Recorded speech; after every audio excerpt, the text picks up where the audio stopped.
Pressure آپ پر double ہو رہا ہے جی، پریشر ڈبل. پریس کانفرنس کریں گے آپ؟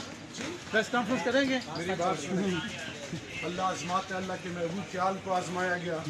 انشاءاللہ جب آپ حق پر سچ پہ رب آپ کے لیے کافی ہوتا ہے. اللہ نے اپنے محبوب سے فرمایا کہ کہہ دیجیے انہیں کہ میرے لیے میرا اللہ ہی کافی ہے. چلیے صاحب، جو آپ کے ساتھی چھوڑ دی کے بارے میں کیا کہیں گے؟ دیکھیے جی، میں کسی کے بارے میں رائے نہیں سب میرے قابل احترام ہے. کس حالت میں چھوڑا، کیوں چھوڑا، یہ تو رب جانتا ہے. میرے دل دھکے نہ دیں، آ رہے ہیں، سیدھے آ رہے ہیں، دھکے نہ دیں، چلتے جا رہے ہیں. جیل میں کیسا برتاؤ کیا جا رہا ہے آپ کے ساتھ؟ دیکھیں میری بات سنیں، آزمائش آتی ہے، اللہ ہم سب کو سکون دے. آپ ڈٹے ہوئے ہیں خان صاحب کے ساتھ؟ دیکھیے جی، ایک اللہ کے محبوب، ایک ملک، ایک سر کے جیل اور اس کے بعد عدالت آئے تو نو بیل، کیا کہیں گے؟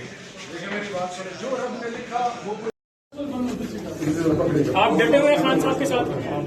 دیکھیے جی، ایک اللہ کے محبوب، ایک ملک، ایک سر کے جیل اور اس کے بعد عدالت آئے تو نو بیل، کیا کہیں گے؟ دیکھیں میری بات سنیں، جو رب نے لکھا وہ کوئی آپ سے لے نہیں سکتا، جو نہیں لکھا وہ آپ کو کوئی لے نہیں سکتا. سمجھتے رانا ثناء صاحب یہ کاروائیاں کروا رہے ہیں کیونکہ آپ نے بھی ان کو جیل میں ڈالا تھا؟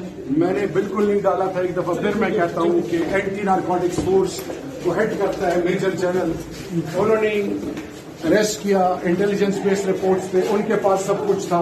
میں نے بار بار کہتا رہا بلائیں.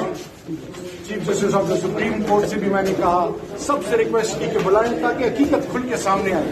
میں نے کبھی کسی کے ساتھ جاتی نہیں کی، میرا ایمان ہے الحمدللہ. آپ کی ملاقات کروائی گئی ہے فیملی آپ سے؟ آپ ایسے سوال کیوں پوچھتے ہیں؟ بس میری یہ ریکویسٹ ہوگی کہ پاکستان کے